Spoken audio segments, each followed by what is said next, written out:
one that's going to benefit, potentially benefit from this Main Street grant to be here with us today. About 2 years ago we began to fight for the Main Street grant. We were in jeopardy of losing the Main Street grants. Albany wanted to take them off the table. They didn't want to do the Main Street grants. And myself and then Mayor Matt Driscoll from Syracuse, we went to Albany and we started fighting for this grant. The Main Street grant is a vital part of every community, but especially here in Utica, New York. We lobbied for it, myself, Mr. Driscoll, and we partnered with DHCR, who now administers this grant. This really was a victorious event because we saved not only this grant, but the integrity of the grant and the communities that it serves. We lobbied quite a bit.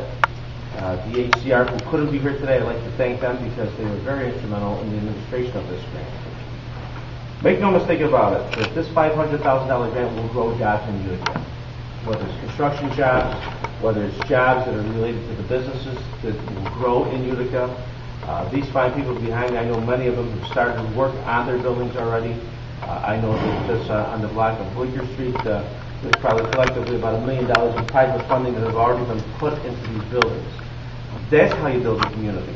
That is how we keep buildings, empty buildings that were slated for demolition, that we've taken and put them back on the tax rolls and put people in them and created a community and created a downtown experience with businesses and loft apartments. This will revitalize downtown Utica like never before. It coincides with our master plan.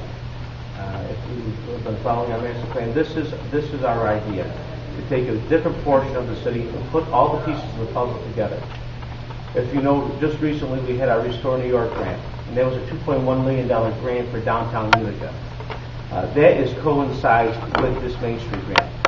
Collectively, to date, we have brought over $5 million worth of grant money into this downtown area in our administration. That will grow jobs. You will see the fruits of our labors, because eventually that will be the economic catalyst that we need. I'd like to thank the business owners today for participating and for believing in Utica and for investing in money in Utica. This award is only for the 100 block of Tennessee Street and the 100 and 200 block of Bleecker Street. We have success in increments. Restore did the downtown in the first phase. The roundabout, which you've seen just recently, will be another catalyst. And the Main Street accomplishments, another portion of it. Right now I have Dr. Tarasu Bowie from MHA, Rebuild Mohawk Valley, and I'm going to have Dr. Bowie to say a few words. Thank you, Mayor. I can't help but amplify the comments made by the Mayor, and indeed, particularly under the circumstances in our economy, the fight for the Main Street grant is particularly critical for our city. I can share that with you as both a city resident and as president of Rebuild Mohawk Valley and the executive director of the Municipal Housing Authority for the city of Utica, New York. I'm truly excited about the prospect of working with these business owners. Not only are we going to strategically look at facade development, but likewise, beyond the bricks and mortar, we're going to be providing marketing and advertising consultation. We're very excited about that. We currently have a partnership with Mohawk Valley Community College.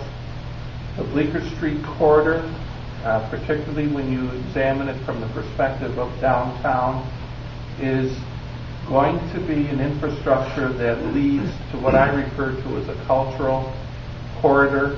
As you go east on Bleecker Street, there are many more businesses that could similarly benefit from the same kind of work.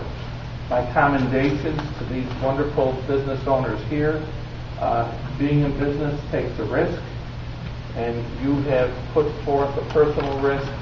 Hopefully with some professional assistance, we can add preciseness to whatever you endeavor to accomplish, and we'll be able to restore the historic integrity of those businesses that we all once knew would be part of the busy corner in downtown. So on behalf of the Housing Authority, I want to thank you fine business people for thinking about our wonderful city. I couldn't leave without sharing also that we were one of 29 applicants. Without the support of Mayor Roefaro, we would not have been able to acquire this $500,000 grant. Our grant programs and compliance writer and director has been largely responsible for those grants, and he will be assisted by Robert Manka, who is the coordinator of our Rebuild Mohawk Valley and also an architect. So we're really looking forward to making a contribution. Hopefully we'll be as successful with this as we were with our Hope 6 project. Thank you, Mayor. Thank you, Doctor. At this point, I can only say that there's another piece of the puzzle that will help revitalize Utica and make it a Renaissance city that we know it can be. And these people are an example of it because they're believers. They're investing in Utica, and we're glad to have them investing in Utica. So if there's any questions for myself or Dr. Hagoi or his staff or anyone, yes? No, I was just wondering if any of the business owners would be willing to say, what their business is and what they would like. Why don't we go around and everyone says what business they represent? Sure. They're from. Well, let's start. Mark Delbono and I own that place. Been in business 26 years. George Heath. I own Strut on the street close to St. John's Church. What's the name of it? Strut. S-T-R-U-T. Been in business for 4 months. Or 4 weeks. 4 weeks. It's very new. It seems like 4 months. It's a good nightclub, so patronize it. It's a nice club. I'm Sumail Lad. I coach karate academy, karate school Utica, 249 Lakewood Street. I work with 8, 9 months karate school. Very soon I'm opening adults development fitness center, karate coffee shop. Can you spell your name for me, please? Suleiman Ladic, Ladic.